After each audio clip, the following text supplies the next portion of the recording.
podium one more time for a major and the most heinous human rights violation taking place in our native country. It was exactly 2 years ago, no, 4 years ago, in 2016, that over 700 Ethiopian citizens were slaughtered in a recha, and in the ensuing protest that enveloped the whole country, that Ethiopia was given a reprieve, a chance to redeem itself, to create a more democratic system of governance, and thereby respecting the rights, and mainly the human rights, of every citizen in Ethiopia. Unfortunately, that's not the case. So here we are, we're assembled again to mourn, to stand with the victims and the families, and also to stand with Ethiopia and for the human right violations that have taken place, and to equally protest no matter where we are. The opportunity of creating a democratic political space allows, for the first time in Ethiopia, to have people who have ill intent to disrupt, to bring mayhem to the nation, that Ethiopia itself is ill prepared. Many of us, over 1 million Ethiopian diaspora, all over the world, rejoiced the removal of TPLF, and for us to usher a new time, a new political life in Ethiopia. And for that, everyone's involvement, and particularly the people who paid the price, as you know, who were tortured, who languished in prisons, those who were lost in the deserts and in the seas, and have been the primary fuel for bringing the changes in Ethiopia. And we at the diaspora also have done our share. As part of that, it is on this podium in 2016, the Honorable Mike Kaufman, who is with us today, promised to bring a legislative measure in U.S. Congress, which is later known as H.R. 128, to strengthen of a human rights bill, to strengthen the movement that helped also and contributed for the removal of TPLF. But among the diasporas, there are others who have different plan than having a democratic, a government that respects human rights. And particularly a gentleman by the name of Mr. Jawar Mohammed, who was stationed in Minnesota, have a wide range of support from many Islamic states, and particularly the Gulf states, who lavished him with money and all other resources, and formed a propaganda machine, a hate machine called OMN, has formed a very powerful, and where Ethiopia was ill prepared how to mitigate to the force that he was about to unleash. When he went back to Ethiopia, unlike any of the diasporas that went and rejoiced, he had thousands and thousands cell phones that was imported in Ethiopia, that was freely given to his thugs. It is this communication, fueled and empowered by the OMN, that helped him create over 1.7 million Facebook followers at the instant of message, at the instance of signal and order that he gives. They have unleashed the most unbelievable crime against humanity. Over 86 people are confirmed dead. Over 400 people are now victims. They are in hospital, fighting for their precious life. Many have been pushed out of their homes. And this is what we fear the most, because this is a down payment unless it is checked and stopped. And these criminals are brought to face the full extent of the law. This is a down payment of civil war only Africa only witnessed in Rwanda. And it is exactly in the same way it began. So don't be distracted by all this political participation and the changes in Ethiopia. Jawar Mohammed has only one agenda and one agenda only: to overtly push a caliphate of sort, to create an Islamic state within Ethiopia, and to use the Oromo ethnic group as his power base. I have news for him. There is no Ethiopia without Oromos. Oromo is Ethiopia. Ethiopia is Oromo. As we have testified in Congress, the jewel crown of our history resides in Ethiopian Muslims and Ethiopian Christians coexisting for centuries without annihilating each other. Nowhere on earth do we see the love, respect, the inter-religious marriages, even the blood that was shed to protect Ethiopia, so Ethiopia remains the only free, independent, uncolonized country, came out of the blood of Muslims and Christians poured together. He is bringing extremist agenda that has created havoc in the Middle East. He is bringing extremist agenda that has made Somalia a failed state. So it is no more an ethnic political debate that is affecting our system of governance in Ethiopia. It is now ethnic/religious. And as a result, we are facing a major catastrophe in the country. So we've written a letter to the Honorable Mike Pompeo, a very compelling letter documenting the crime that is committed against civilians.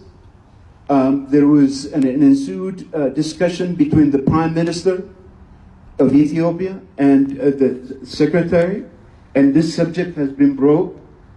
We also are working, as you know, Ethiopian American Civic Council still holds and to promote the resolution drafted in the Senate Resolution 168. In that there is an amendment language we're asked to add that would also include the current crisis in Ethiopia. We are about to submit that, and we hope to see that our amendment language will be included at that point, that we ask all Ethiopians and all human rights loving people to rally with us. I want to thank all of you that have come, and particularly I want to thank the Honorable Jason Crow, a real champion of human rights, and I know you brought up in a household of human rights, and this is a cause that is so close to your heart.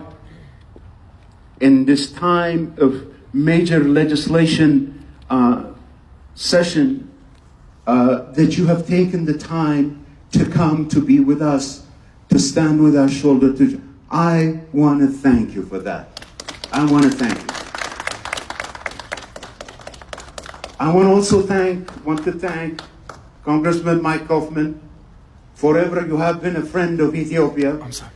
And it was on this day in 2016 of what the promise you gave us, that you stood with us shoulder to shoulder and made history.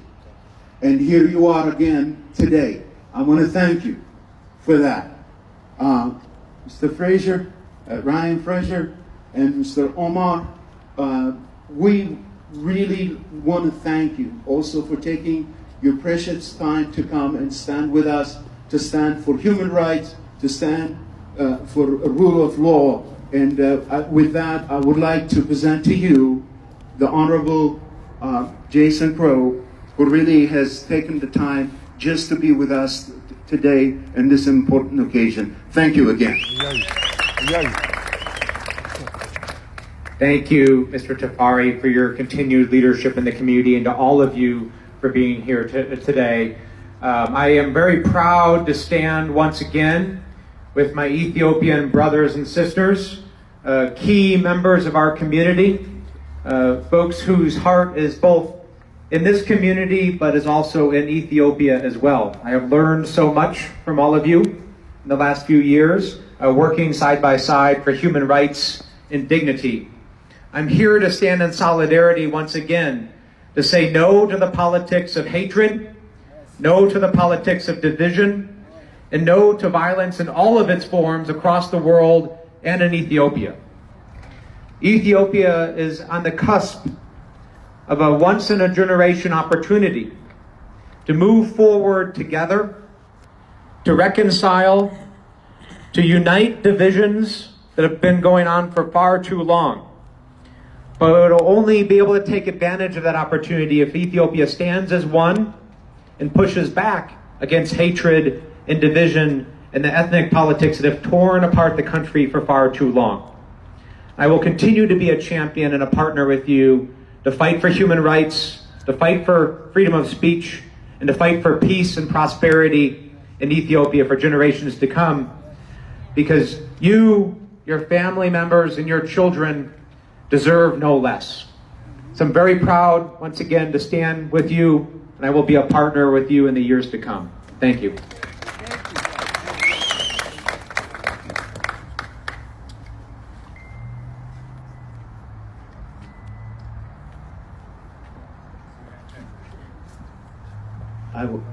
One more time, I really would like to thank Congressman Crow. You have no idea the schedules that they have on this the very historic congressional sessions. For him to be able to come and address us, we really truly want to thank you, and you elevated the cause one more time. Thank you. Now I'd like to invite. Next, I would like to invite the Honorable Mike Hoffman to come to the podium, please. Thank you. Thank you so much. For too many times, we have gathered to mourn the persecution of Christians in Ethiopia. For too many times, we've stood shoulder to shoulder to remember the pain of that loss. And so it is, this I believe is an extraordinary test for Prime Minister Abiy to bring peace to this country. He brought peace with Eritrea. He was recognized internationally for his efforts, but now is the greatest challenge for which he must rise up to, and we must pray for him. We must pray that he is successful in ending horrible violence against the Ethiopian Christians in Oromia. Over 86 dead, hundreds of wounded by sectarian violence. And so I will continue to stand shoulder to shoulder with you for a better, more just Ethiopia.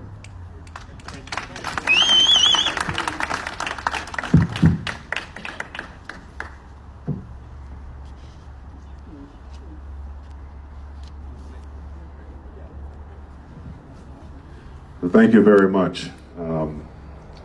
You know, as I stand here before you today, during this tragic time in Ethiopia, I can't help but think of writings in 1858 during the Lincoln-Douglas debates, where former President Lincoln wrote, "Public sentiment is everything.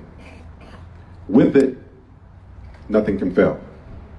Without it, nothing can succeed." And as we all here stand in solidarity for unity with our brothers and sisters and family members in Ethiopia, I say to you that the work you are doing now, the work you are doing to build unity, to stop ethnic cleansing, stop ethnic fighting or religious-based discrimination and killing, politics, is important to building unity and fostering public sentiment.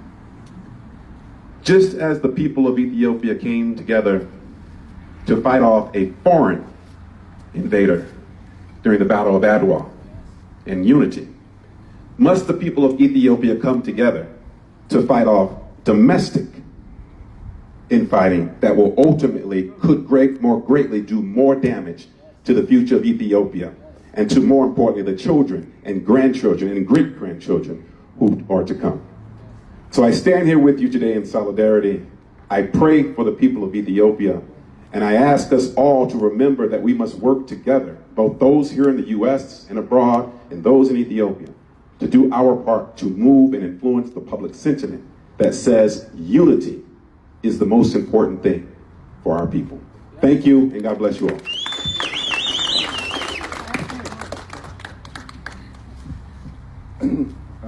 Good morning. And I stand with you as well.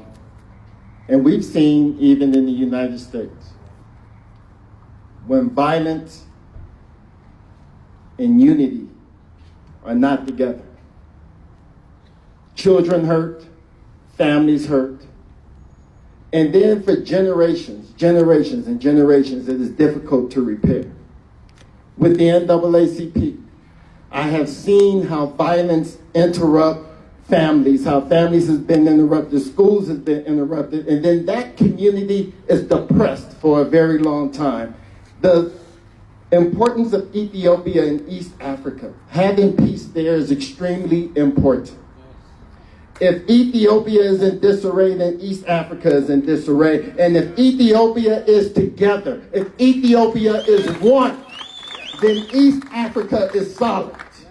So I stand with you to bring peace and harmony to Ethiopia. And for the ones that are here, the ones that are shedding tears for loved ones abroad, I stand with you, and if there's anything we can do to help, please call upon us. Thank you very much. Good afternoon, everyone. My name is Maya Wheeler. I am the chair of the African American Initiative of the Colorado Democrats. I am proud to be here with Nahom, the chair of the Ethiopian chapter of the Democratic Party.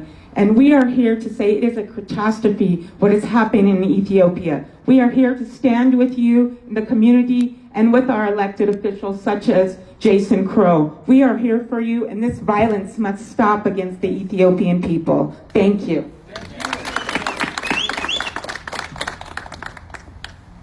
I know tomorrow is an election day, and we have the Honorable Congressman Mike Kaufman, Ryan Frazier, and Omar. I don't know your last name, I'm so sorry. Omar Montgomery. Omar, how could I forget that?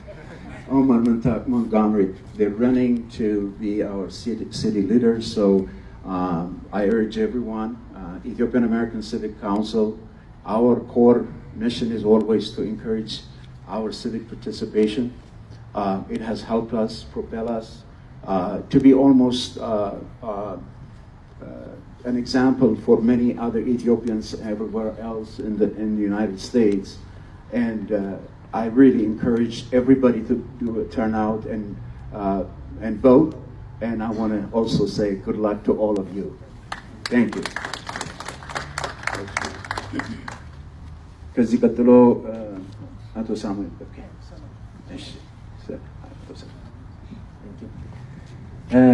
እንግዲህ በድጋሚ እንደምናደራችሁ ነው የሚባለው።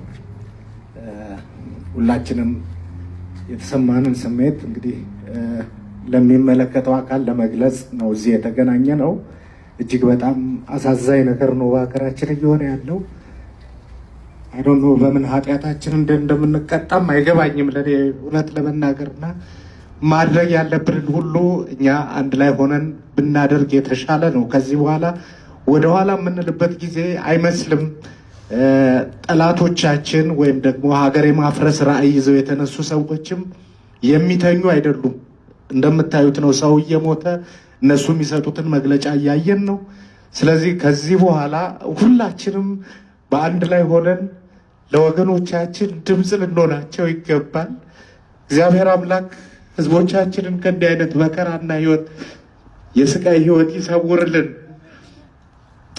የወገኖቻችን ጥቃት ይቁም። በወገኖቻችን ላይ የሚካሄድ ጥቃት ይቁም፣ ይቁም፣ ይቁም። መንግስት የራሱን ስራ ይስራ። ሶሻል ሚዲያን ለበጎ ነገር እንጠቀም። በሀገራችን ኢትዮጵያ እየተወሰደ ያለው ኤትኒክ ጄኖሳይድ ይቁም። በኢትዮጵያ እየተካሄደ ያለው እምነትን የማጥፋት ሂደት ይቁም። አመሰግናለሁ።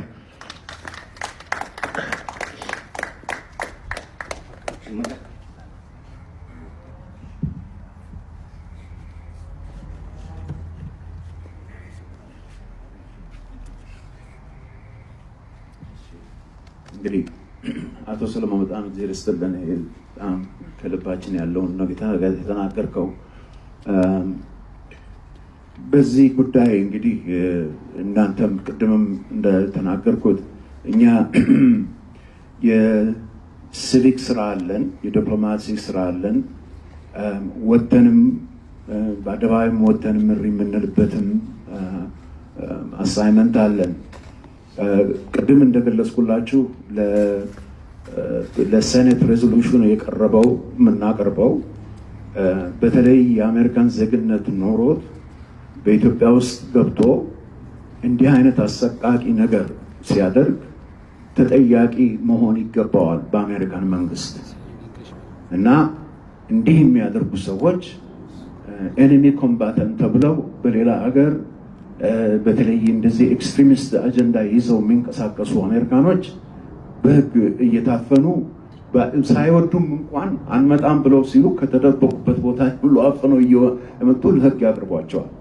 እና ኢትዮጵያ እንዲህ አይነት ከውጭ ዜግነት ያለው አንድ ግለሰብ መጥቶ የ110 ሚሊዮን ህዝብን ሰላምና ጸጥታ እና ሰብአዊ መብትን የሚነቅፍ ሰው ዝም ብሎ እንዳያዩ ነው። እና አጉል ተስፋ ልሰጣችሁ አልፈልግም። ነገር ግን ይሄ አሜንድመንቱ እንዲገባ መጀመሪያ እነሱ ራሳቸው የሚያውቁትን ነገር አስተካክለው ተረድተው እንዲነጋገሩበት አድርገናል። ሁለተኛው ነገር ደግሞ በትክክል ይሄ ነገር ቅድም አሁን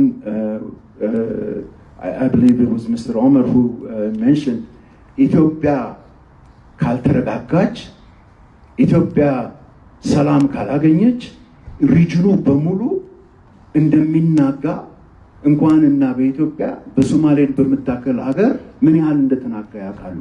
ያ የራሳቸውን ኢንትረስት ከኛም በላይ የሚጎዳ መሆኑን ስለተገነዘቡ ይሄ ጉዳይ ደግሞ በግልጽ የሚያሳየው የዚህን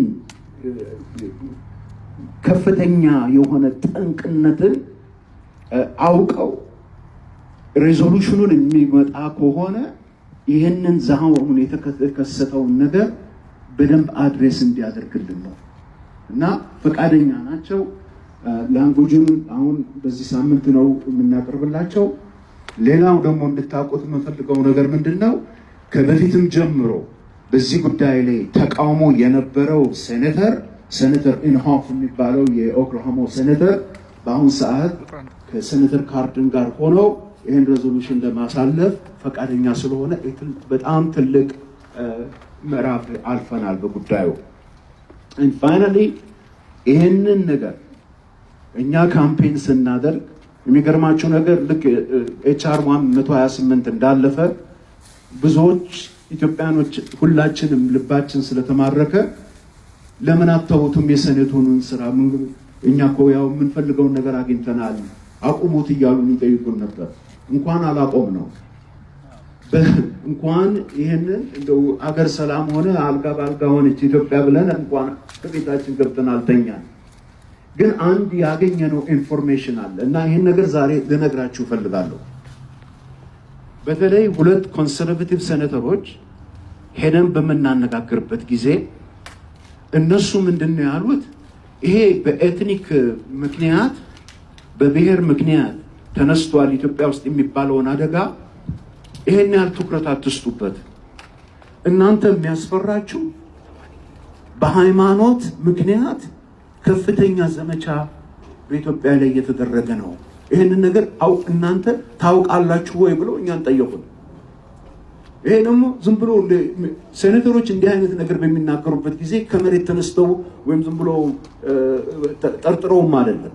የራሳቸው ሴኔተር ኢንተለጀንስ አለ። በአካባቢው ያሉ በሙሉ የአሜሪካ ውስጥ ያሉት የጸጥታ ኤጀንሲዎች በሙሉ እዛ ሪጅን ውስጥ ነው ያሉት። ሞር ኢምፖርታንት ደግሞ የገንዘብ ንቅናቄውን ያያሉ።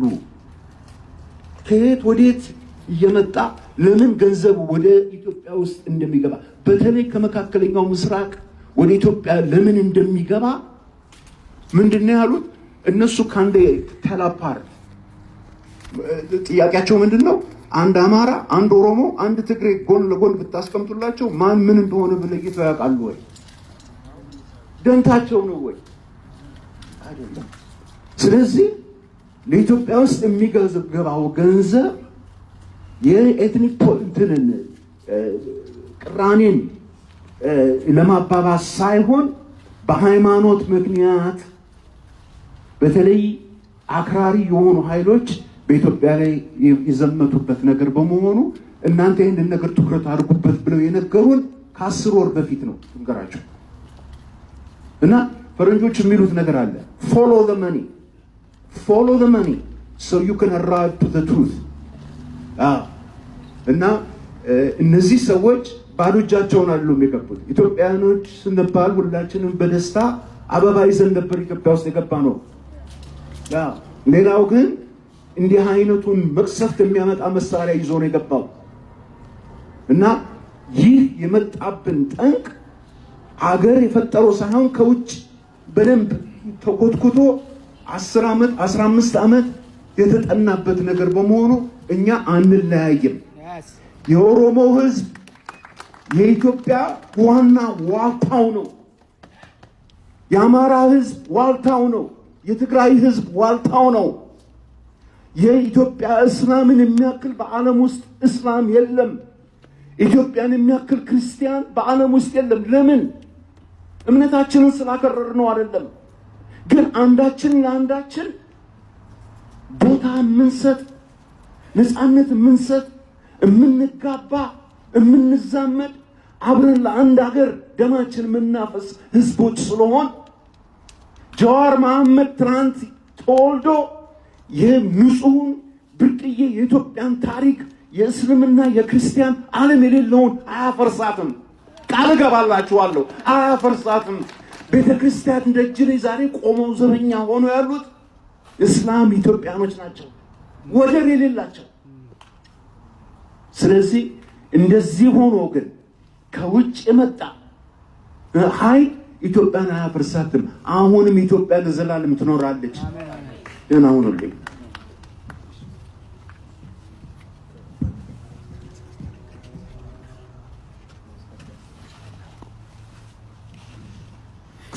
በመቀጠል እንግዲህ አጫጭር ደቂቃ ይቅርታ፣ በመጀመሪያ ይቅርታ ትንሽ ስሜታዊ ያደርጋል ጉዳዩና ምናልባት ስሜታችሁን የረበሽኩት ካላችሁ ይቅርታ፣ ግን ምንም ማድረግ አይቻልም ያለው ነገር ነውና ፓስተር ሰይፉን ወደዚህ ጋብዛለሁ። ፓስተር ሰይፉ ንግግር ያደርጉልንና ከዛ በኋላ ወደሚቀጥለው ሰው እንሄዳለን። ይህን እድል ስለሰጣችሁኝ በጣም አመሰግናለሁ። በኢትዮጵያ ውስጥ የሚካሄደው ጭፍጨፋ፣ ሁላችንንም አሳዝኖናል። በተለይም የኢትዮጵያ ኦርቶዶክስ ቤተክርስቲያን ጳጳሳት እያነቡ ያለቀሱ ሳይ አብሬ አልቅሻለሁ። እነዚህ አባቶች የከበሩ እድሜ የጠገቡ ሃይማኖት መሪዎች በእንባ ሲታጠቡ ይሄ በምድራችን ታይቶ አያውቅም። አጸያፊ ነገር ነው። የተጨፈጨፉትም ሰዎች ደግሞ ሁኔታ በጣም ያሳዝናል። የእግዚአብሔር ቃል ሰው ክቡር ነው ይላል። ሰው ግን ክቡር ሆኖ ሳለ እንደ እንስሶች መሰለ ይላል። አያውቅም፣ ክቡር መሆኑን አያውቅም። እንደ እንስሳ መሰለ ይላል። ሰውን መግደል ዋጋ ያስከፍላል በሰማይም። እግዚአብሔር ሲናገር የሰውን ደም የሚያፈስ የእርሱም ደም ይፈሳል፣ በመልኩ በምሳሌው ፈጥሮታልና ይላል። ኦሮሞ ይሁን አማራ፣ ትግሬ፣ የፈለገው ዘር ይሁን እስላም ይሁን ክርስቲያን መጀመሪያ ሲፈጠር በእግዚአብሔር መልክና ምሳሌ ነው የተፈጠረው። እንስሳ እንኳን ሰውን እየበጫጨቀ እየጨፈጨፈ በዚህ ሁኔታ አይደለም የሚያጠፋው። ሰዎች ሲታረዱ ማየት፣ ሲጨፈጨፉ ማየት እጅግ በጣም ያሳዝናል። በዘርም በኩል ብንሄድ እንዳልኳችሁ ነው። ሰው በእግዚአብሔር መልክና ምሳሌ የተፈጠረ ነው፣ ሊከበር ይገባዋል። ገዳይ መሆን ያለበት ደግሞ ማንም ተነስቶ ሰውን መግደል የለበትም። ጥፋት ቢኖርበት እንኳን ሰው በመንግስት በወከለው የህግ አካል ፍርድ ተፈርዶበት እንጂ ወንጀለኛ ነህ እንኳን አይባልም። በአንድ ሌሊት ተነስቶ ሰዎችን መጨፍጨፍ፣ በዘር ምክንያት ሰዎችን መጨፍጨፍ አጸያፊ ከመሆኑም በላይ ወንጀለኛነት ነው። እንዲህ ያሉ ሰዎች ለፍርድ መቅረብ አለባቸው። ገደሉ የተባሉት ብቻ ሳይሆን አስተባበሩ የሚባሉት ለፍርድ መቅረብ ይገባቸዋል። በሀገራችን ውስጥ ህግ አለ። ህጉ ግን በወረቀት ላይ ተጽፎ የተቀመጠ ህግ ብቻ መሆን የለበትም። በልብ ውስጥ መጻፍ አለበት። ያን ህግ ነው ሰው የሚያከብረው። ስለዚህ የመንግስትንም አካል አስፈላጊውን እርምጃ እንዲወስዱ በዚሁ ጊዜ ጠይቃለሁ። በዚህም ደግሞ ኢትዮጵያውያን በአንድነት ተሰብስበን የምናሰማው ጩኸት በሰማሁት መንገድ ተስፋ ሰጪ ነው። በጸሎታችን ደግሞ ለምድራችን እንጸልያለን። እግዚአብሔር ይባርካቸው። ፓስተርን እናመሰግናለን። እንግዲህ በቀጣይ ደግሞ ቀሲስ ጌታቸውም እንዲሁ መልእክት እንዲያስተላልፉ እሳቸውን ወደ መድረክ ጋብዛለሁ።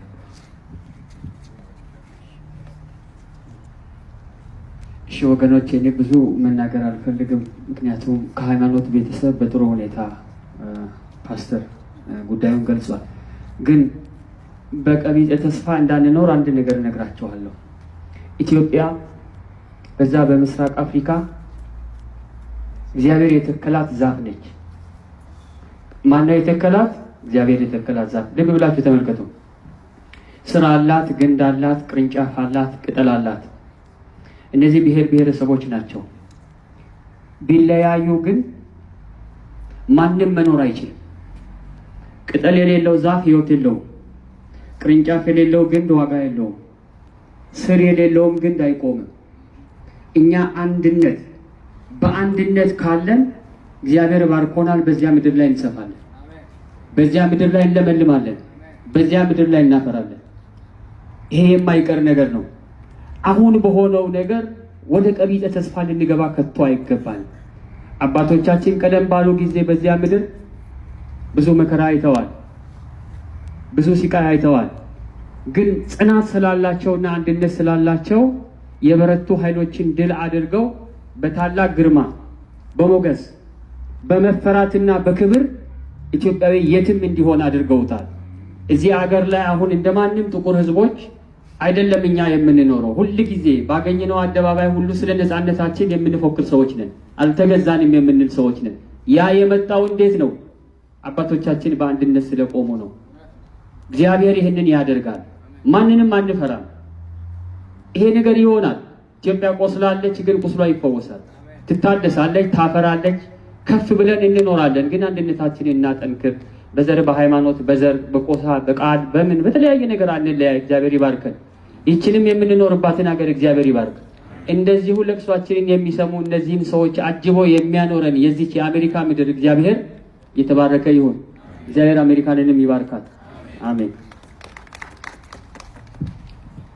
እሺ እንግዲህ ቅድም ዲያቆን ዮሴፍ ያስተላለፈው መልእክት አለ። ሁላችንም ልብ ልንለው የሚገባ የኢትዮጵያን ኮሚኒቲም ከዚህ በኋላ ኢትዮጵያና ወገኖቻችን ላይ የሚደርሱ ነገሮችን በጽናት እየተከታተልን ከእናንተ ከኢትዮጵያውያን ጋር በመሆን በተደጋጋሚ ይሄን ነገር መግለጽ ባለብን መንገድ እንገልጻለን፣ መቃወም ባለብን መንገድ እንቃወማለን። ሀገር ቤት ሰላም እስኪሰፍን ወንጀለኞች ለፍርድ እስኪቀርቡ ድረስ በዛው ልክ ዲያቆን ዮሴፍ ያለን ነገር አለ። እየሰሩት ያለው ነገር ሁላችንም በምንችለው እንደው በመላላክ ወረቀት ከአንድ ቦታ አንድ ቦታ ማድረስም አንድ ትልቅ ነገር ነው ለሀገሬ ብሎና እሱን ችላ ልንል አይገባም። ሁላችንም በኢትዮጵያዊነት እጅ ለእጅ ተያይዘን ከቆምን የሚያቆመን ምንም የለም። ማሸነፍም ድል ማድረግም ይቻላል። አይተነዋል። አምባገነኑን ቲፒኤልኤፍ የጣልነው በእንደዚሁ አይነት መንገድ ባደረግነው ትግል ነው። ምንም ጥያቄ የለውም እና አሁንም እንዲህ አይነት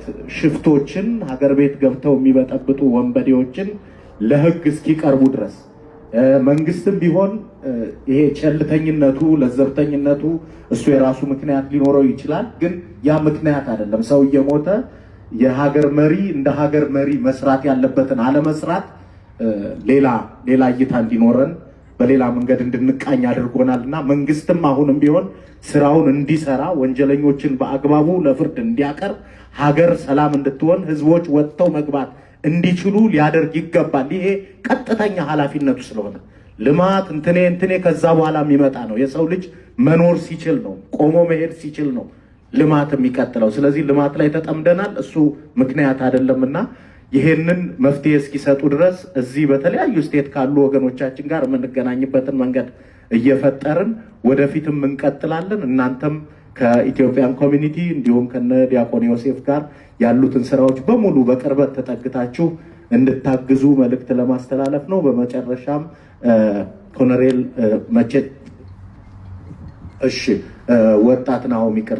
ወጣት ናሆምን ወደዚህ ጋብዛለሁ። ከዛ ቀጥለን የመጨረሻ ንግግር የሚያደርጉልን ኮሎኔል መቼሳ ይሆኑና በዚህ እንዘጋለን ማለት ነው። በጣም እናመሰግናለን። እኔ ዴሞክራት ነኝ። በሷ አላፍርም። እዚህ የመጣሁት ለፈረንጆቹ ግልጽ ማድረግ እፈልጋለሁ። I want to make things very clear for the three that are here today that are going to represent Colorado tomorrow.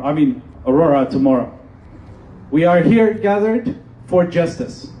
We want justice for our people.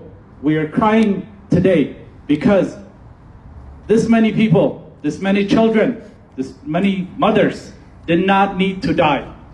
But one person was just evil agenda came and he's ruining everything.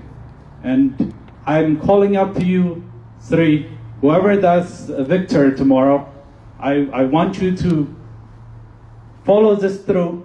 I'm working as hard as I can to get the Democratic Party to write a letter to Congress saying that this is something that needs to be taken attention to be given attention to. We're writing a letter of concern on behalf of the Ethiopian American Initiative. The Democratic Party is helping us to do that. And what this letter of concern does on the floor of the Congress is it frees up resources, whether it's for investigation, whether it is for any kind of needs that needs to be. If it's a phone call that needs to be made to officials in Ethiopia, so that Congress can do that. And we are doing this. We need your help. We need your help as much as you can. But today, like I said, I want to make it clear. That's why I'm speaking in English. so they can hear. So everybody here will hold you guys accountable. Tomorrow one of you will win, and I want to make sure that you are accountable. When you come here next time, we'll ask you, what have you done for us? Last time you came and told us you did something, you're going to do something, we're going to hold you accountable. Make sure you pay attention to this. Thank you very much. ሌላ መልእክት አለ ኮሎኔል ከመጋበዜ በፊት በወንድማችን እንደሰንበኩ ለነገሩ ሁላችንም ሰሞኑን ፌስቡክ ላይም ያያየነው ነው እሱን እነ ወጣት ያሬድ የኢትዮጵያ ሰብአዊ መብቶች ተሟጋች ሆነው ወደ ጄኔቫ አካባቢ አይታችሁ ከሆነ በደንብ ወንጀሎቹን እነዚህ ወንጀለኞች እየሄዱበት ያለውን መንገድ ቅድም ልብ ብላችሁ ከሰማችሁ ዲያቆን ዮሴፍ በእንግሊዘኛ ሲናገር እንዴት ፎኖች ይገቡ እንደነበረ አለን ሁላችንም እኮ መረጃው አለን thousands of phone ሴልፎን ገብቶ ነው ሰዎቹ ኮሙኒኬት የሚያደርጉት የነዛ የወንበዴዎቹ ተከታዮችና እነኚህ አይነት ወንጀሎችን እያጣሩ ለህግ ለማቅረብ ከባድ ስራ እየሰሩ ነውና ይሄን ስራ ከሚሰሩት መካከል መስራቹ ያሬድ ወደዚህ ሀገር ይመጣልና ሁላችንም እሱ በሚመጣበት ወቅት ደግሞ ተገናኝተን ያሉ የሚሰሙንን የምናያቸውን ነገሮች አንዳንድ ጊዜ ለአንዳችን ፍሬንድ ሆኖ ሌላኛችን ማናያቸው የሶሻል ሚዲያ መረጃዎች ሊኖሩ ይችላሉ ሶሻል ሚዲያ አጠቃቀማችን እዚህ እንዳስቀመጥነው ነው ሁላችንም ከዚህ በኋላ ይሄ ሄት ስፒች ጥላቻን የሚሰብክ ከሱ እንራቅ ሐዘናችንን ብቻ እንግለጽ ኢትዮጵያ በዚህ መንገድ አትመራም አትሄድም የሚል አቋም ብቻ እንያዝ ከዛ ውጪ ፐርሰናሊ ሰውን መሳደቡ ምናምን የኛንም ክብር ነው የሚነካውና ሶሻል ሚዲያ አጠቃቀማችንን በዛ መንገድ በማድረግ ለሰዎች መምህራን ልንሆን ይገባል ወንድማችን ያሬድን በሚመጣበት ጊዜ የሚመጣበትን ቀድመው አናውንስ ያደርጉልናልና እሱ በሚመጣበት ጊዜ ሁላችንም በቅርበት ያሉ የምናውቃቸውን አገር ቤት የሚሰሩ ወንጀሎችን መረጃ የሚያቀብሉንም ሰዎች ካሉ ከዛ ጋዜጠኞች ሊሆኑ ይችላሉ የተለያዩ ሰዎች በነፃነት እዛ ሆነው መናገር የማይችሉ ግን ትልልቅ መረጃ ያላቸው ሰዎች ይኖራሉ እንደዛ አይነት ሰው ኮንታክት ያላችሁ እንዲህ ተገናኝተው መረጃ እንዲያቀብሉ በማድረግ ትብብር እንድታደርጉ ሀገራዊ ግዴታችሁን እንድትወጡ ለማሳሰብ ነው በመጨረሻ ኮሎኔል መቼሳን ወደዚህ ጋብዛለሁ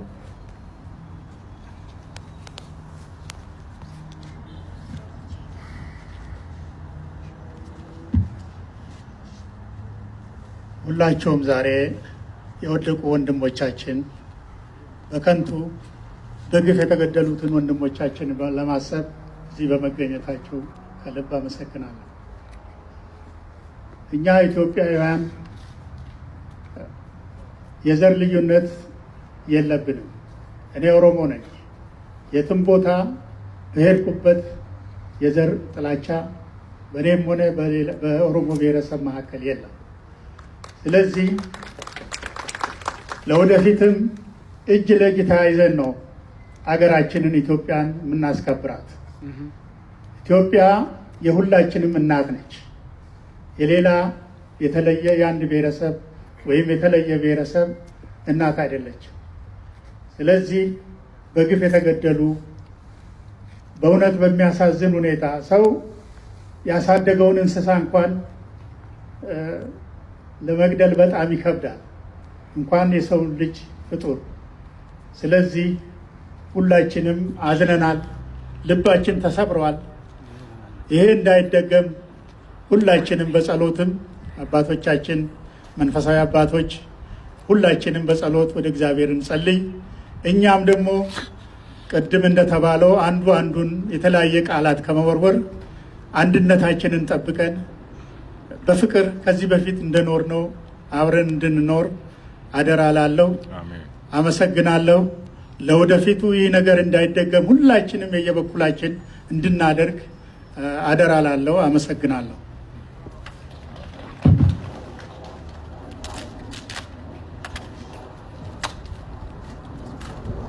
ሌላ መልእክት በሜር ባቢ አሁንም ቢሆን ከጎናችሁ ነኝ በስብሰባ ምክንያት ስላልቻልኩ ነው ያልመጣሁት ብሏል እንግዲህ የመጨረሻ ጉዳያችን የሚሆነው ሻማ ማብራት ነው ከዛ በፊት ግን አሁንም ደግሜ የማስተላልፈው መልእክት ምናልባት በተለያየ መንገድ ሁላችንም አንድ አይነት ሰዎች ስላይደለን የተለያየ አመለካከት የተለያየ አምሮ ስላለን የተለያዩ የሚወሩ ወሬዎችን መሰረት አድርጋችሁ ኮሚኒቲያችሁን በኮሎራዶ የኢትዮጵያን ኮሚኒቲ የራቃችሁ ፍጹም ስተትና ሐሰት ነው የሚወራው ነገር። በአጠቃላይ ቀርባችሁ ኮሚኒቲያችሁ ሊሰጣችሁ የሚገባውን ሰርቪስ ሁሉ የመጠየቅ ነፃ መብት አላችሁ። ኮሚኒቲው የማንም አይደለም፣ ባለቤቶቹ እኛው ራሳችን ኢትዮጵያውያንን ተሰባስበን ሁላችንም በአንድነት የምንፈልገውን የምንጠይቅበት የምናደርግበት ኮሚኒቲ መሆኑን ለማሳሰብ ነው።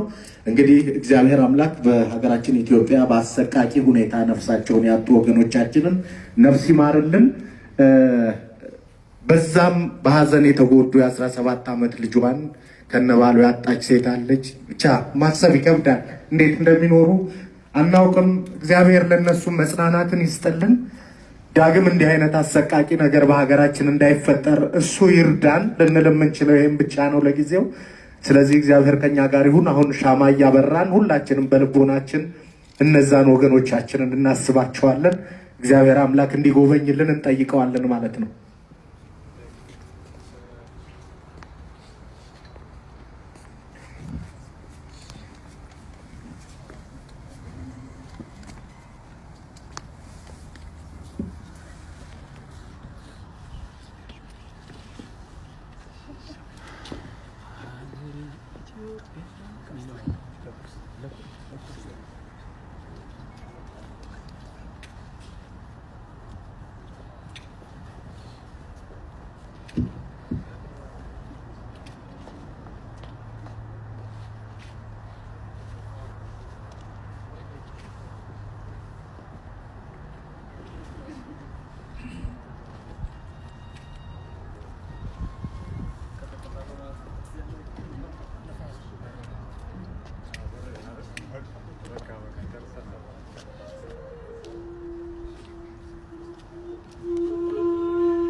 ሁላችንም በልቦናችን አምላክ ሆይ የሆነብንን አስብ፣ አምላክ ሆይ ይህን መከራ ዳግም እንዳናይ እርዳን፣ ከኛ ጋር ሁን እንበለው። እስኪ ሁላችንም በልቦናችን ለሱ እናሳስብ።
የኢትዮጵያ ድንኳኖች የተጨነቁ ትንቢተ ዕንባቆም ምዕራፍ 3 ቁጥር 7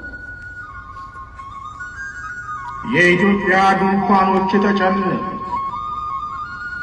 ዋይታ በኢትዮጵያ በሀገረ እግዚአብሔር ለቅሶ ድረት መድቃት በከተማ ገጠር ልቤን እሳት በላው የሐዘን ረመጥ ወንድሜ ባረሙ ሲገደል ሲረገጥ ይሻለኛል ብሎ ለሥራ ቢወጣ እናትም ስትጠብቅ ከቀየው እንዲመጣ አረብ ገደለችው ልባናቱን ረግጣ።